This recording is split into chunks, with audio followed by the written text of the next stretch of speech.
ಹೆಂಗ್ ಹೊಡೆದ್ರು ನಮ್ಮ ಆರ್ ಸಿ ಬಿ ಅದ್ರ CS ಅವ್ರಿಗೆ ಹುಚ್ಚಿನ ಹೊಡೆದಾಕ್ಬಿಟ್ರು, ಆಡಿಸ್ಕೊಂಡು ಹೊಡೆದಾಕ್ಬಿಟ್ರು ಅಂತಾನೆ ಹೇಳ್ಬೋದು. 250 ರನ್ ಹೊಡೆದಿದ್ ನಮ್ಮ ಆರ್ ಸಿ ಬಿದವರು. ಯಾರ ಮೇಲೆ? CSK ಮೇಲೆ ಒಂದು ಮೈಲ್ ಸ್ಟೋನ್ ಕ್ರಿಯೇಟ್ ಮಾಡಿದಾರೆ ಮತ್ತೆ ನಮ್ಮ ಆರ್ ಸಿ ಬಿದವರು. CSK ಮೇಲೆ ಅತಿ ಹೆಚ್ಚು ರನ್ ಹೊಡೆದಿದ್ ಯಾರಪ್ಪ ಅಂದ್ರೆ ಇವಾಗ ನಮ್ಮ ಆರ್ ಸಿ ಬಿ ಗುರು ರಾಯಲ್ ಚಾಲೆಂಜರ್ಸ್ ಬೆಂಗಳೂರು. ಎಷ್ಟು ಹೊಡೆದ್ರು ಅಂದ್ರೆ 250 ರನ್ ಇವ್ರ ಮೇಲೆ ಹೊಡೆದ್ಬಿಟ್ಟು ಒಂದು ಮೈಲ್ ಸ್ಟೋನ್, ಒಂದು ಮೈಲಿ ಗಲ್ ಅಂತಾನೆ ಹೇಳ್ಬೋದು, ಮೈಲಿ ಗನ್ ಇಲ್ಲಿ ಸೃಷ್ಟಿ ಮಾಡಿದ್ದಾರೆ. ಹಾಯ್ ಹಲೋ ನಮಸ್ಕಾರ ಸ್ನೇಹಿತರೆ, ಮತ್ತೊಮ್ಮೆ welcome to my YouTube channel. So ನನ್ನ ಹೆಸರು ಕೃಷ್ಣ ಅಂತ, ನಾನೊಬ್ಬ ಆರ್ ಸಿ ಬಿ ಫ್ಯಾನ್. ನನ್ನ ಚಾನಲ್ ನಾನು ಕ್ರಿಕೆಟ್ ಬಗ್ಗೆ ನಾನು ವಿಡಿಯೋಸ್ ಹಾಕ್ತಾ ಇರ್ತೀನಿ. ಸೊ ನಿಮ್ಗೆ ಏನಾದ್ರು ಕ್ರಿಕೆಟ್ ಇಷ್ಟ ಆಗಿದ್ರೆ ಸೊ ಈ ಒಂದು ಚಾನಲ್ನ ಸಬ್ಸ್ಕ್ರೈಬ್ ಮಾಡಿ ಅಂತ ಹೇಳ್ತಾ ವಿಡಿಯೋನ ಸ್ಟಾರ್ಟ್ ಮಾಡೋಣ ಬನ್ನಿ. ಮೊದಲನಾಗಿ ಹೇಳ್ಬೇಕಂದ್ರೆ ನಮ್ಮ ಆರ್ ಸಿ ಬಿದವರು 250 ರನ್ ಹೊಡೆದ್ಬಿಟ್ಟು 251 ರನ್ CSK ದವ್ರಿಗೆ ಟಾರ್ಗೆಟ್ ಕೊಡ್ತಾರೆ. 250 ರನ್ 5+2+0 = 7. ತಲಾ for a reason Tim David ಹೊಡೆದ out of the station. So ಈ ಒಂದು ಮ್ಯಾಚ್ ನಮ್ಮ ಆರ್ ಸಿ ಬಿದವರು 43 ರನ್ ಆಗಿತ್ತು, ಅಲ್ಲೂ ಕೂಡ 43, 4+3 = 7. ಮತ್ತೆ ತಲಾ ಫಾರ್ ಅ ರೀಸನ್. ಈ ಒಂದು ಸೀಸನ್ ನಮ್ಮ ಆರ್ ಸಿ ಬಿಗೆ ಒಂದು ಒಳ್ಳೆ ಗುಡ್ ಸ್ಟಾರ್ಟ್ ಆಗಿದ್ದೆ, ಬಟ್ CSK ನೋಡೋದ್ರೆ ತುಂಬಾ ವರ್ಸ್ಟ್ ಆಗಿ ಸ್ಟಾರ್ಟ್ ಆಗಿದೆ ಅಂತ ಹೇಳ್ಬೋದು. ಆಡಿರೋ 3 ಮ್ಯಾಚ್ ಅಲ್ಲಿ 3 ಕೂಡ ಇಲ್ಲಿ ಸೋತಿದ್ದಾರೆ CSK ದವರು. ನಮ್ಮ ಆರ್ ಸಿ ಬಿ ಆಡಿರೋ 2 ಮ್ಯಾಚ್ ಅಲ್ಲಿ 2 ಮ್ಯಾಚ್ ನಾವು ವಾರ್ಡ್ ವಿನ್ ಆಗಿದೀವಿ. ಫಸ್ಟ್ ಮ್ಯಾಚ್ ನಮ್ಮ ಮೇಲೆ 300 ಹೊಡಿತು ಅಂತ SRH ಬಂದ್ರು, SRH ನಾವು ವಾಡ್ಬಿಟ್ಟು ಸೈಡ್ ತಳಿದ್ವಿ. ಅದಾದ್ಮೇಲೆ ನಮ್ಮ ಮೇಲೆ CSK ದವರು ಹೊಡೆದೇ ಹೊಡಿತೀವಿ, ಇವ್ರ ಮೇಲೆ ಚಿನ್ನಸ್ವಾಮಿ ಸ್ಟೇಡಿಯಂ ಇವ್ರ ಮೇಲೆ ಗೆಲ್ತೀವಿ ಅಂತ ಹೇಳ್ತಾ ಇದ್ರು. ಅವ್ರನ್ನು ಕೂಡ ವಾಡ್ಬಿಟ್ಟು ಸೈಡ್ ತಳಿದೀವಿ. ಪಾಯಿಂಟ್ಸ್ ಟೇಬಲ್ ನೋಡೋದಾದ್ರೆ ನಮ್ಮ ಆರ್ ಸಿ ಬಿ ಟಾಪ್ ಅಲ್ಲಿ ಇದೆ ಗುರು, ಟಾಪ್ ಅಲ್ಲಿ. ಸೊ ಮೇಲ್ಗಡೆ ನೋಡಿದ್ರೆ ಆನಂದ, ಕೆಳಗಡೆ ನೋಡಿದ್ರೆ ಪರಮಾನಂದ. ಸೊ ಆನಂದ ಪರಮಾನಂದ. ಅದರಲ್ಲೂ ನಮ್ಮ ಆರ್ ಸಿ ಬಿ ಬ್ಯಾಟಿಂಗ್ ಬಗ್ಗೆ ಹೇಳ್ಬೇಕಂದ್ರೆ ಓಪನರ್ ಆಗಿ ಬಂದಂತ ಫಿಲ್ ಸಾಲ್ಟ್ ಹಾಗೂ ವಿರಾಟ್ ಕೊಹ್ಲಿ ಅವರು ಹೇಳ್ಕೊಳ್ಳೋ ರೀತಿ 3 ಓವರ್ ಅಲ್ಲಿ ಹೇಳ್ಕೊಳ್ಳೋ ರೀತಿಯಾಗಿ ಸ್ಟಾರ್ಟ್ ಬರಲಿಲ್ಲ. ಸೊ 18 ಬಾಲ್ ಅಲ್ಲಿ ಕೇವಲ 17 ರನ್ ಹೊಡಿತಾರೆ. ಸ್ಟಾರ್ಟಿಂಗ್ 3 ಓವರ್ ಅಲ್ಲಿ ಬರೀ 17 ರನ್ ಹೊಡಿತಾ ಇರ್ತಾರೆ. ಸೊ ಬಾಲ್ ಹೋಗ್ತಾ ಇರಲ್ಲ, ಬಾಲ್ ಎಲ್ಲ ಕಚ್ಕೊಂತಾ ಇರತ್ತೆ, ಯಾವುದೇ ಒಂದು ಬೌಂಡ್ರೀಸ್ ಕೂಡ ಬರ್ತಾರಲ್ಲ. ಅದಾದ್ಮೇಲೆ 4ನೇ ಓವರ್ ಇಂದ ಸ್ಟಾರ್ಟ್ ಮಾಡ್ತಾರೆ. ಬಟ್ ಬ್ಯಾಡ್ ಲಕ್, ಅಲ್ಲಿಂದ ನಾವು ನಮ್ಮ ಕಿಂಗ್ ಕೊಹ್ಲಿ ವಿಕೆಟ್ ನ ಕಳ್ಕೊಂತೀವಿ. ಅದಾದ ನಂತರ DDP ಹಾಗೂ ಫಿಲ್ ಸಾಲ್ಟ್ ಅವರು ಒಂದೊಳ್ಳೆ ಪಾರ್ಟ್ನರ್ಶಿಪ್ ನ ರನ್ ನ ಕಲೆ ಹಾಕ್ತಾರೆ. ಸೊ ಅಲ್ಲಿಂದ ಮ್ಯಾಚ್ ಮುಂದೆ ಹಂಗೆ ಕಂಟಿನ್ಯೂ ಆಗ್ತಾ ಹೋಗುತ್ತೆ. ಅದಾದ್ಮೇಲೆ ಮತ್ತೊಂದು ವಿಕೆಟ್ ನಾವಿಲ್ಲಿ ಕಳ್ಕೊಂತೀವಿ. ಅದಾದ ನಂತರ ಬರ್ತಾರೆ ನೋಡಿ ನಮ್ಮ ಕ್ಯಾಪ್ಟನ್ ರಜತ್ ಪಟ್ಟಿದಾರ್ ಅವರು. ರಜತ್ ಪಟ್ಟಿದಾರ್ ಬಗ್ಗೆ ಹೇಳ್ಬೇಕಂದ್ರೆ ಮ್ಯಾಚ್ ಯಾವ ತರ ಆಡಿದ್ರು ಅಂದ್ರೆ ಇವರು ಕೂಡ ಸಕ್ಕದಾಗಿ ಆಡಿದ್ರು, ಹುಚ್ಚನಾಗಿ ಹೊಡೆದಾಕ್ಬಿಟ್ರು CSK ಬೌಲರ್ಸ್ಗೆ. ಅದಾದ್ಮೇಲೆ ಬಂದ ನೋಡಿ ನಮ್ಮ ರಾಕ್ಷಸ, ಡೇಂಜರಸ್ ಬ್ಯಾಟ್ಸ್ಮನ್, ಬೆಸ್ಟ್ ಫಿನಿಶರ್ ಹಾಗೂ ಆರ್ ಸಿ ಬಿಯ ಒಂದು ಹೆಮ್ಮೆ ಟಿಮ್ ಡೇವಿಡ್ ಅವರು ಬಂದ್ರು ಗುರು. ಟಿಮ್ ಡೇವಿಡ್ ಬಂದು ಸ್ಟಾರ್ಟಿಂಗ್ 6 ಬಾಲ್ ಅಲ್ಲಿ ಕೇವಲ 3 ರನ್ ಹೊಡೆದಿದ್ದು, ಕೇವಲ 3 ರನ್. ಅದಾದ್ಮೇಲೆ ಹೊಡೆದ್ರು ಹೆಂಗ್ ಹೊಡೆದ್ರು ಅಂದ್ರೆ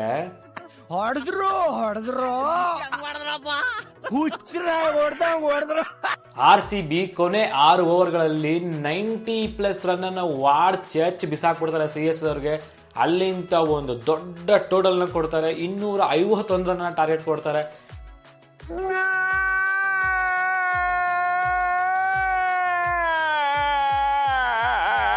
ಈ ಒಂದು ರನ್ ನೋಡಿದ್ರಲ್ಲಿ ಯಾರು ಮೇಲ್ಗೈ ಅಂದ್ರೆ ಅದು ನಮ್ಮ ಟಿಮ್ ಡೇವಿಡ್, ಹುಲಿ ಸಿಂಹ ಗುರು, ಸಿಂಹ ಎಡಿಟರ್ ಆದ ಟಿಮ್ ಡೇವಿಡ್ ಅವರ ಮೇಲ್ಗೈ ಇದೆ. ಟಿಮ್ ಡೇವಿಡ್ ಬಗ್ಗೆ ನಮ್ಮ ರೊಮಾರಿಯೋ ಶೆಫರ್ಡ್ ಅವರು ಏನ್ ಹೇಳಿದಾರೆ ಗೊತ್ತಾ? ಈ ವಿಡಿಯೋ ಹಾಕ್ತೀನಿ, ನೋಡ್ಕೊಂಡು ಬನ್ನಿ. Take your first 5 ball and then you just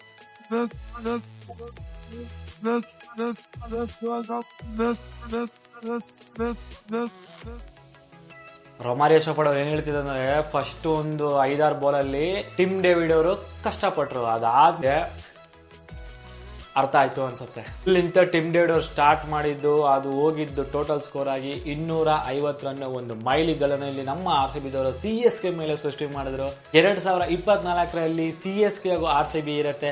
ಆ ಒಂದು ಮ್ಯಾಚ್ ಅಲ್ಲಿ ಯಶ್ ದಯಾಲ್ ಅವರು ಕೊನೆ ಓವರ್ ಅಲ್ಲಿ ಮ್ಯಾಚ್ ನ ಗೆಲ್ಸ್ಕೊಡ್ತಾರೆ. ಹಾಗೂ ಹೋದ ವರ್ಷ 2025ರಲ್ಲಿ ಫಸ್ಟ್ ಮ್ಯಾಚ್ ಟಿಮ್ ಡೇವಿಡ್ ಅವರು ಗೆಲ್ಸ್ಕೊಡ್ತಾರೆ. ಹಾಗೂ ಸೆಕೆಂಡ್ ಮ್ಯಾಚ್ ರೊಮಾರಿಯೋ ಶೆಫರ್ಡ್ ಅವರು 14 ಬಾಲ್ ಅಲ್ಲಿ 50+ ರನ್ ಅನ್ನ ಹೊಡೆದ್ಬಿಟ್ಟು ಮ್ಯಾಚ್ ನ ವಿನ್ ಮಾಡಿಸ್ಕೊಡ್ತಾರೆ. ಬಂದಂಗ ಆಗ್ತಾ ಇದೆ, ಬಿಟ್ಬಿಡ್ರಪ್ಪ ನಮ್ಮನ್ನ. ಅಯ್ಯೋ, ನಿನಗಾದ್ರೂ ಕಚ್ಚಬಾರ್ದ, ಕೇಳಾದ್ರೂ ಕುಟ್ಕಬಾರ್ದ, ಬಿಟ್ಬಿಡ್ರ ನಿಮ್ಮನೆ. ಹಾಗೂ ಈ ವರ್ಷ ನಡೆದಂತ ಮ್ಯಾಚ್ ಆರ್ ಸಿ ಬಿ ಹಾಗೂ CSK, ಈ ಒಂದು ಪಂದ್ಯದಲ್ಲಿ ಟಿಮ್ ಡೇವಿಡ್ ಅವರು CSK ಬೌಲರ್ಸ್ಗೆ ಹುಚ್ಚನಾಗಿ ಹೊಡೆದಂಗ್ ಹೊಡೆದ್ಬಿಟ್ಟು ಈ ಒಂದು ಮ್ಯಾಚ್ ನ ಗೆಲ್ಸಿದ್ದಾರೆ.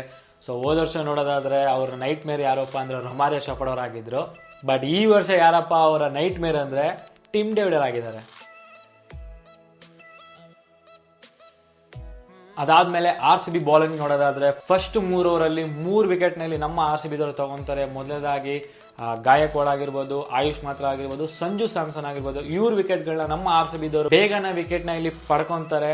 ಬಟ್ ಸಂಜು ಸ್ಯಾಮ್ಸನ್ ಔಟ್ ಆದಾಗ ನಮ್ಮ ಕಿಂಗ್ ಕೊಹ್ಲಿ ರಿಯಾಕ್ಷನ್ ಹೇಗಿತ್ತು ಅಂದ್ರೆ ಈ ವಿಡಿಯೋ ಹಾಕ್ತೀನಿ, ನೋಡ್ಕೊಂಡು ಬನ್ನಿ.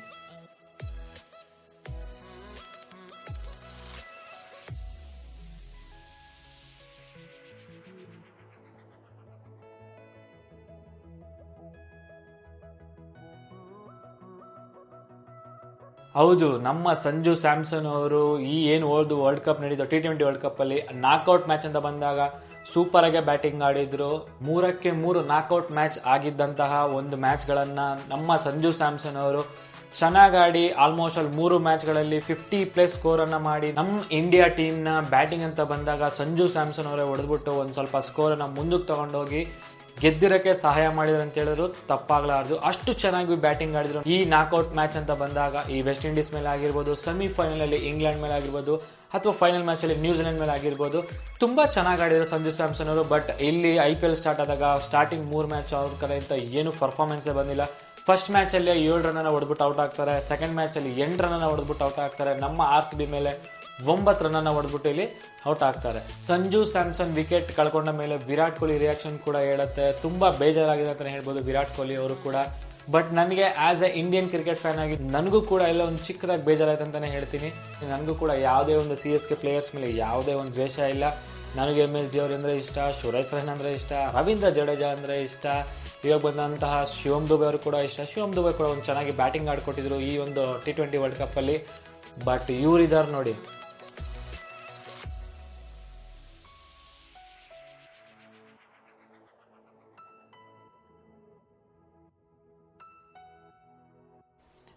ಈ ಫ್ಯಾನ್ಸ್ ಇದಾರೆ ನೋಡಿ, ಈ ನನ್ನ ಮಕ್ಕಳ ಕಂಡ್ರೆ ನಮ್ಗೆ ಆಗೋದೇ ಇಲ್ಲ, ಅವ್ರ ತಲೆ ಕಂಡ್ರೆ ಆಗಲ್ಲ, ಮಾತೆತ್ತರಿ ಏನೋ ಒಂದು ಕಿರಿಕ್ ಮಾಡ್ಕೊಂತಾರೆ. ಈ ಜೋಕರ್ ನನ್ನ ಮಕ್ಕಳ ಕಂಡ್ರೆ ನಮ್ಮ ಟೋಟಲ್ RCB ಫ್ಯಾನ್ಸ್ಗೆ ಆಗೋದೇ ಇಲ್ಲ. ಸೊ ಈ ಜೋಕರ್ ಫ್ಯಾನ್ಸ್ಗೆ ಏನ್ ಹೇಳ್ತೀರಾ ಕಮೆಂಟ್ ಸೆಕ್ಷನ್ ಅಲ್ಲಿ ಕಮೆಂಟ್ ಮಾಡಿ ಹೇಳಿ. ಮುಂದಿನ ಟಾಪಿಕ್ ನೋಡೋದಾದ್ರೆ ನಮ್ಮ ಕಿಂಗ್ ಕೊಹ್ಲಿ ರೆಕಾರ್ಡ್ಸ್ ಬಗ್ಗೆ ಒಂದ್ ಸ್ವಲ್ಪ ಹೇಳ್ಬಿಡ್ತೀನಿ. IPL ಇತಿಹಾಸದಲ್ಲೇ ಹೈಯೆಸ್ಟ್ ರನ್ ಹೊಡೆದಿದ್ದು ಯಾರಪ್ಪ ಅಂದ್ರೆ ನಮ್ಮ ಕಿಂಗ್ ಕೊಹ್ಲಿ. ಹೈಯೆಸ್ಟ್ 50+ ಸ್ಕೋರ್ ಹೊಡೆದಿದ್ದು ಯಾರಪ್ಪ ಅಂದ್ರೆ ನಮ್ಮ king Kohli. Highest chasing run ಅಲ್ಲಿ ಯಾರು ಹೊಡೆದಿರಪ್ಪ ಅಂದ್ರೆ ಅದು ನಮ್ಮ king Kohli. Highest CSK team ಮೇಲೆ ಯಾರಪ್ಪ ರನ್ ಹೊಡೆದಿದ್ರೆ ಅದು ನಮ್ಮ ಕಿಂಗ್ ಕೊಹ್ಲಿ. ಆಲ್ಮೋಸ್ಟ್ ಅಲ್ಲಿ ಒಂದು 5ರಿಂದ 6 ತಂಡದ ಮೇಲೆ ಅತಿ ಹೆಚ್ಚು ರನ್ ಹೊಡೆದಿದ್ದು ಯಾರಪ್ಪ ಅಂದ್ರೆ ಅದು ನಮ್ಮ ಕಿಂಗ್ ಕೊಹ್ಲಿ. ಹಾಗೂ ಒಂದೇ ಸೀಸನ್ ಅಲ್ಲಿ ಹೈಯೆಸ್ಟ್ ರನ್ ಹೊಡೆದಿದ್ದು ಯಾರಪ್ಪ ಅಂದ್ರೆ ಅದು ಕೂಡ ನಮ್ಮ ಕಿಂಗ್ ಕೊಹ್ಲಿ, 973 ರನ್. ಆಮೇಲೆ ಹೈಯೆಸ್ಟ್ ಪಾರ್ಟ್ನರ್ಶಿಪ್ ರನ್ಸ್ 229 ರನ್ ಯಾರು ಹೊಡೆದ್ರಪ್ಪ ಅಂದ್ರೆ ಅದು ಕೂಡ ನಮ್ಮ ಕಿಂಗ್ ಕೊಹ್ಲಿ ಹಾಗೂ ಏಲಿಯನ್ ಡಿ ವಿಲಿಯರ್ಸ್. ಸೊ ಇಷ್ಟೆಲ್ಲ ಒಂದು IPL ಅಲ್ಲಿ ನಮ್ಮ ಕಿಂಗ್ ಕೊಹ್ಲಿಯ ರೆಕಾರ್ಡ್ಗಳಿವೆ. ಹಾಗೂ ಹೋದ ವರ್ಷ ನಾವು IPL ನಡೆದಾಗ 2025ರಲ್ಲಿ ಚಾಂಪಿಯನ್ಸ್ ಕೂಡ ಆಗಿದ್ವಿ. ಸೊ ಈ ವರ್ಷನೂ ಕೂಡ ಚಾಂಪಿಯನ್ಸ್ ಆಗ್ತೀವಿ ಅಂತ ನನಗನ್ನಿಸ್ತಾ ಇದೆ. ಸೊ ನೋಡೋಣ ಯಾವ ಥರ ಆಡ್ತಾರೆ ಇಲ್ಲಿ ಅಂತ ಅಂದ್ಬಿಟ್ಟು. ಬಟ್ ಟೀಮ್ ಬಗ್ಗೆ ದೂಸರ ಮಾತಾಡಂಗೆ ಇಲ್ಲ, ಎಲ್ಲರೂ ಪೀಕ್ ಫಾರ್ಮಲ್ಲಿ ಇದ್ದಾರೆ ಅಂತಲೇ ಹೇಳ್ಬೋದು. ಎಲ್ಲರೂ ಹುಚ್ಚನಾಗಿ ಹೊಡೆದಂಗೆ ಹೊಡಿತವ್ರೆ. ಓಪನಿಂಗ್ ಆಗಿರ್ಬೋದು, ಮಿಡಲ್ ಆರ್ಡರ್ ಆಗಿರ್ಬೋದು, ಅಥವಾ ಫಿನಿಷರ್ ಆಗಿರ್ಬೋದು. ಫಿನಿಷರ್ ಬಗ್ಗೆ ಇಲ್ಲಿ ಹೇಳಂಗೆ ಇಲ್ಲ.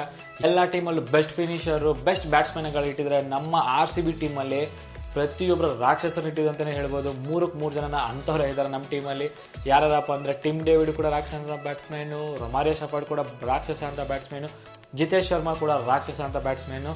ಫಸ್ಟ್ ಮ್ಯಾಚಲ್ಲಿ ಜಿತೇಶ್ ಶರ್ಮಾ ಅವರು ಔಟ್ ಆದರು, ಡಕ್ಔಟ್ ಆದರು. ಬಟ್ ನೆಕ್ಸ್ಟ್ ಅವ್ರು ಚಾನ್ಸ್ ಸಿಕ್ಕರೆ ಪಕ್ಕಾ ಯುಟಿಲೈಸ್ ಮಾಡೇ ಮಾಡ್ತಾರೆ, ಹೊಡಿತಾರೆ. ಅದಂತೂ ಒಂದು ನಂಬಿಕೆ ನಮ್ಮ RCB ಫ್ಯಾನ್ಸಲ್ಲಿ ಇದೆ ಅಂತಲೇ ಹೇಳ್ತೀನಿ. ಮುಂದೆ ಯಾರ ಮೇಲೆಪ್ಪ ನಮ್ಮ ಮ್ಯಾಚ್ ಇರೋದಂದ್ರೆ ರಾಜಸ್ಥಾನ್ ರಾಯಲ್ಸ್. ಇದೇ ಶುಕ್ರವಾರ ರಾಜಸ್ಥಾನ್ ರಾಯಲ್ಸ್ ಮೇಲೆ ನಮ್ಮ ಒಂದು RCB ಅವ್ರ ಮೇಲೆ ಒಂದು ಮ್ಯಾಚ್ ಇರುತ್ತೆ. ಅದಾಗಿ ಒಂದೇ ದಿನ ಗ್ಯಾಪ್ ಆಗಿದೆ, ಅಂದ್ರೆ ಶನಿವಾರ ಆಗಿ ಭಾನುವಾರಕ್ಕೆ ಮತ್ತೆ ಮುಂಬೈ ಇಂಡಿಯನ್ಸ್ ಮೇಲೆ ಮ್ಯಾಚ್ ಇರುತ್ತೆ ಗುರು. ಮತ್ತೆ ಮುಂಬೈ ಇಂಡಿಯನ್ಸ್ ಹಾಗೂ ರಾಯಲ್ ಚಾಲೆಂಜರ್ಸ್ ಬೆಂಗಳೂರು ಮ್ಯಾಚ್. ಇದು ಕೂಡ ಕ್ರೇಜಿ ಮ್ಯಾಚ್ ಅಂತ ಹೇಳ್ಬೋದು. ವಾಂಖೆಡೆ ಸ್ಟೇಡಿಯಂ ಅಲ್ಲಿ ನಡೆಯುತ್ತೆ. ನಾನು ಕೂಡ ವೆಯ್ಟ್ ಮಾಡ್ತಾ ಇದ್ದೀನಿ ಯಾವ ತರ ಇರುತ್ತೆ. ಈ 2 ಬೆಸ್ಟ್ ಟೀಮ್ ಅಂತಾನೆ ಹೇಳ್ಬೋದು ಈ ವರ್ಷದಲ್ಲಿ, RCB ಹಾಗೂ ಮುಂಬೈ ಇಂಡಿಯನ್ಸ್. ಸೊ ನೋಡೋಣ ಯಾವ ಥರ ಆಡ್ತಾರೆ ಮ್ಯಾಚ್ ಅವತ್ತು ಅಂದ್ಬಿಟ್ಟು, ಯಾರು ಗೆಲ್ತಾರೆ ಅಂದ್ಬಿಟ್ಟು ಅವತ್ತಿನ ದಿನ ನಾವು ನೋಡೋಣ. ಹಾಗೂ ಮತ್ತೊಂದ್ಸತಿ ಹೇಳಕ್ಕೆ ಇಷ್ಟಪಡ್ತೀನಿ ಗುರು, ಪಾಯಿಂಟ್ಸ್ ಟೇಬಲ್ ನಾವು ಟಾಪಲ್ಲಿ ಇದ್ದೀವಿ. ಸೊ ಆನಂದ ಕೆಳಗಡೆ ಅಂತ ನೋಡಿದ್ರೆ CSK ದವರು ಪಾತಾಳದಲ್ಲಿದ್ದಾರೆ, 10ನೇ ಸ್ಥಾನದಲ್ಲಿದ್ದಾರೆ. ಪರಮಾನಂದ. ಸೊ ಆನಂದ ಪರಮಾನಂದ. CSK ಟೀಮ್ ಪ್ಲೇಯರ್ಸ್ ಬಗ್ಗೆ ಯಾವುದೇ ಒಂದು ಹೇಟ್ ಇಲ್ಲ, ಅದರ ಫ್ಯಾನ್ಸ್ ಇದ್ದಾರೆ ನೋಡಿ, ಹಾಗೂ ಕೆಲವೊಂದು ಜೋಕರ್ಸ್ ಗಳಿದ್ದಾರೆ. ಆ ಜೋಕರ್ ಬಗ್ಗೆ ನಿಮ್ಗೇನ್ ಅನ್ಸುತ್ತೆ ಅಂತ ಕಮೆಂಟ್ ಸೆಕ್ಷನ್ ಅಲ್ಲಿ ಕಮೆಂಟ್ ಮಾಡಿ ಅಂತ ಕೇಳ್ತಾ, ವಿಡಿಯೋ ನೋಡ್ತಿರೋರು ಸಬ್ಸ್ಕ್ರೈಬ್ ಮಾಡಿ ಸಪೋರ್ಟ್ ಮಾಡಿ ಈ ನಿಮ್ಮ ಕನ್ನಡಿಗನಿಗೆ ಹಾಗೂ RCB ಫ್ಯಾನ್ಗೆ ಅಂತ ಹೇಳ್ತಾ ಈ ವಿಡಿಯೋನ ಇಲ್ಲೇ ಎಂಡ್ ಮಾಡ್ತಾ ಇದ್ದೀನಿ. ಹಾಗೂ ಮೊದಲಿಂದ ಸಪೋರ್ಟ್ ಮಾಡ್ಕೊಂಡು ಬಂದಂತಹ ಎಲ್ಲ ನನ್ನ ವೀಕ್ಷಕರಿಗೆ ಹಾಗೂ ನನ್ನ ಫ್ಯಾಮಿಲಿಗೆ ಹಾಗೂ ನನ್ನ ಫ್ರೆಂಡ್ಸ್ಗೆ ಥ್ಯಾಂಕ್ ಯು ಸೊ ಮಚ್ ಅಂತ ಹೇಳ್ತಾ ವಿಡಿಯೋನ ಎಂಡ್ ಮಾಡ್ತಾ ಇದ್ದೀನಿ. Thank you so much.